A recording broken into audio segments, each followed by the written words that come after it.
আসসালামু আলাইকুম ওরহমতুল্লাহ। তাইসিরুল কোরআন কায়দার আজ হচ্ছে 14 পৃষ্ঠার ক্লাস। আজ আমরা এই ক্লাসের মধ্যে যেই বিষয়টা নিয়ে আলোচনা করব তা হলো যসমযুক্ত হরফ কিভাবে পড়তে হয়।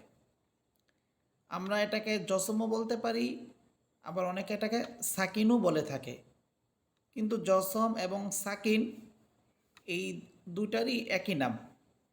অর্থাৎ আমরা এই যে এখানে সিনের উপরে যে চিহ্নটা দেখতেছি, তারপরে নুনের উপরে যে চিহ্ন, এই চিহ্নটাকে যসমও বলা হয় এবং সাকিনও বলা হয়। এবং কোথাও কোথাও এখানে আমরা যেভাবে এই চিহ্নটা দেখতেছি, আবার কোথাও দেখবেন সেখানে গোল দেওয়া থাকে, তখন সেটা সাকিন হয়। সাকিন বা যসম এই চিহ্নটাকে বলা হয়। এই চিহ্ন যেই হরফের উপরে থাকবে সেই হরফটা আমরা কিভাবে পড়ব তা উপরের এক লাইনের মধ্যে লেখা আছে। সেটা হচ্ছে যসমলা হরফ ডান দিকের হরকতের উচ্চারণের সঙ্গে একত্রে একবার পড়িত হয়। অর্থাৎ যে হরফের উপর এই সাকিন বা যসম থাকবে, ওই হরফটাকে তার পূর্বের হরফের যে হরকত থাকবে, চাই সেটা জবর হোক, জের হোক অথবা পেশ হোক, ওই হরকতের সঙ্গে মিলিয়ে একবার পড়িতে হবে। যেমন আমরা যে প্রথম শব্দটা দেখতেছি, এখানে আমরা দেখতেছি প্রথম হরফ হচ্ছে বা। বা হরফের নিচে আছে জের, এরপরে হরফ হচ্ছে সিন। সিন হরফের উপরে আছে জসম। এখানেই এই যে যেই সিন হরফের উপরে যসম আমরা দেখতেছি, এই সিন হরফটাকে আমরা আগের হরফ অর্থাৎ বা হরফের নিচে যে জের আছে এই জেরের সঙ্গে একত্রে মিলিয়ে পড়ব। যেমন বা, সিন, জের, বিস। বা, সিন, জের, বিস। এরপরে শব্দ লাম, নুন, জবর, লান। ফা, র, জবর, ফার। আইন, নুন, জবর, আন। আইন হরফের মাখরাজ হচ্ছে কণ্ঠনালীর মধ্যখান। আমাদেরকে সেখান থেকে বলতে হবে আইন, নুন, জবর, আন। হা, লাম, জবর, হাল। হা, কাফ, জবর, হাক। এরপরের লাইন র, হা, জবর, রহ। এখানে আমরা র হরফ হাকে গিয়ে ধরতেছে। এখানে র হরফের উপরে আছে সাকিন, আর র হরফ হাকে ধরতেছে, হা হরফের উপরে আছে সাকিন। এখন আমরা হা হরফের মাখরাজ পড়ছিলাম কণ্ঠনালীর মধ্যখান, এবং এই হা হরফ আমরা উচ্চারণ করব যেন আমাদের মুখ থেকে বাতাস যে বের হচ্ছে ওই বাতাসের একটা শব্দ হয়। র, হা, সবর, রহ। সিন, মিম সের সিম। হামসা, নুন সের ইন। বা, র সের বীর। বা, হামজা সের বি। এখানে হামজার উপরে আছে সাকিন। এই যে আমরা এখানে ছোট্ট একটি হামজা দেখতে পাচ্ছি, এটার উপরে আছে সাকিন। বা হরফ হামজাকে গিয়ে ধরবে, আর বা হরফ যখন হামজাকে ধরবে তখন আমরা একটা ধাক্কা দিয়ে পড়ব। অর্থাৎ বা হামজাসের বি। বা হামজাসের বি। সিন, নুন সের সিন।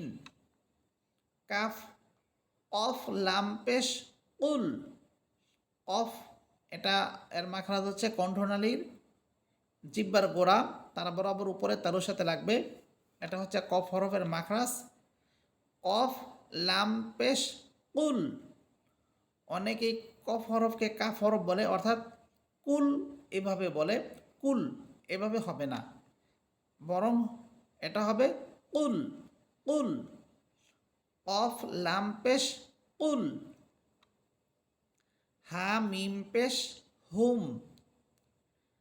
লাম, হা, পেশ, লুহ। দাল, জা, পেশ, দুজ। এখানে আমরা দেখতেছি যে প্রত্যেকটা হরফের উপরে আছে পেশ, আর পেশ হরফগুলো যখন আমরা উচ্চারণ করব, পেশের উচ্চারণ ঠোঁট গুল করে হয়। দাল জা পেশ দুজ, হা সদ পেশ হুস, কাফ লাম পেশ কুল,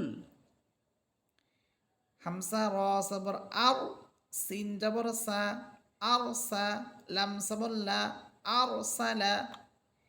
এই শব্দটা অনেকে আর সালা বলে, এটা কিন্তু আর সালা হবে না, আর আর। কারণ হচ্ছে র হরফ, এখানে আমরা দেখতেছি র হরফের উপরে আছে সাকিন, এর পূর্বে আছে জবর, এখানে র হরফটা মোটা হবে।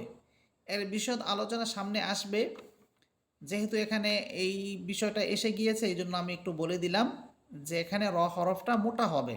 আর অনেকে আর র বলে, আর সালা, এইভাবে না, আর সালা। এখানে ভুল দুইটা হইতে পারে, আর সালা এটাও ভুল, আর সালা এটাও ভুল, বরং এখানে উচ্চারণটা হবে আর সালা, আর সালা।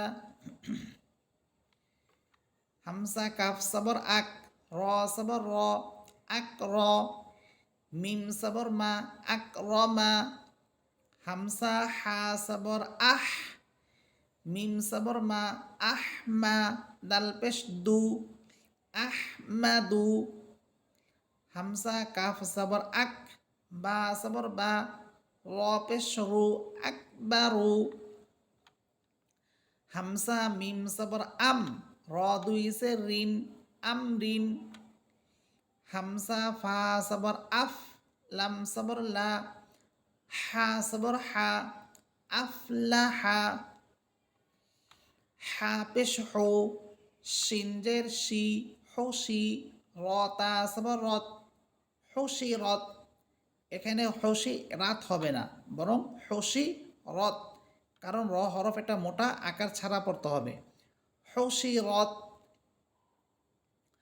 নুন পেশ নু, শিনজের শি, নুসি, রতা সবর রত, নুসি রত, আইন ইয়া সবর আই, নুন দুই পেশ নুন, আই নুন, কফ লাম সবর কল, বা দুই পেশ বুন, কল বুন, হামসা লাম সবর আল, হামিম সবর হাম, আল হাম, দাল পেশ দু, আলহামদু,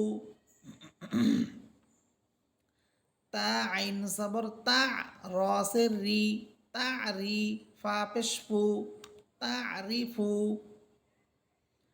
আশা করি আজকের ক্লাসের পড়াগুলো আপনারা বুঝতে পেরেছেন। আজকে এই পর্যন্তই, সবাই ভালো থাকবেন। আসসালামু আলাইকুম।